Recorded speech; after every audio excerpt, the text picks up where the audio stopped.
Ladies and gentlemen, welcome back to the channel, welcome back to the vlog. In today's video we're gonna take a look at this car because even though the exhaust is a stock, but it's different than other 435s. I actually have the optional M Performance muffler on this car, and that's probably why you clicked on the video, because it says M Performance exhaust in the title. So today we're gonna take a listen to the car and see if it's worth it for you to pay the extra money to get it. In my opinion, you should definitely get it, especially when you pair it with M Performance packages on this car. It gives you a very nice sound of variables. You know, if you don't want to modify your exhaust, this is probably the best modification because it's actually covered by the warranty. It's a manufacturer's exhaust and it's pretty damn good. So the car is, well, warm because I've been driving to get to this beautiful location out here, you know, with all the good view for you guys. But I do have a couple of clips of the cold start of the car.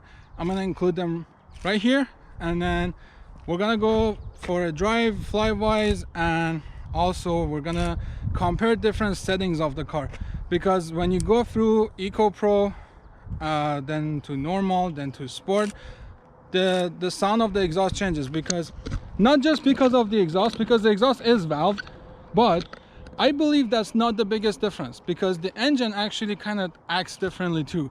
In Eco you don't have as many burbles and, you know, the lagging kind of the anti-lag, but when you go to sport, it's actually doing the anti-lag and burbles all the time. So it just goes like blah, blah, blah, blah, the whole time. So we're gonna go through that. Hope you guys enjoy it, and let's get to the drive now. Well, first let's get to the cold start first, and then we're gonna go through the different modes and the drive-bys. Let's go.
There you have it, ladies and gentlemen. That's a 435 with the M performance exhaust from the factory, totally warranted. If you're thinking you should get it or not, if you have two options in the used car market, you know, dabbling whether to get it or not, I would definitely recommend it, because once you put it in the sport mode, it's pretty decent, it's pretty good. But once you put it in eco, it has perfectly quiet sound. So if you want to get it, then get it, because $1,000 from the factory is definitely worth it. Once you come out of factory, then you have to spend a lot more money in aftermarket exhaust to get a good sound out of this car. So that's it. I hope you guys enjoy it. Press that subscribe button for the next video, because in the next video the car is not gonna sound like this. It's gonna be different. So we're gonna make a difference in the sound of the car. I need it a little bit louder, a little bit, you know, just a little bit more sound. That's about it. So if you like the video, hit that thumbs up and subscribe. I'll see you in the next one. Peace.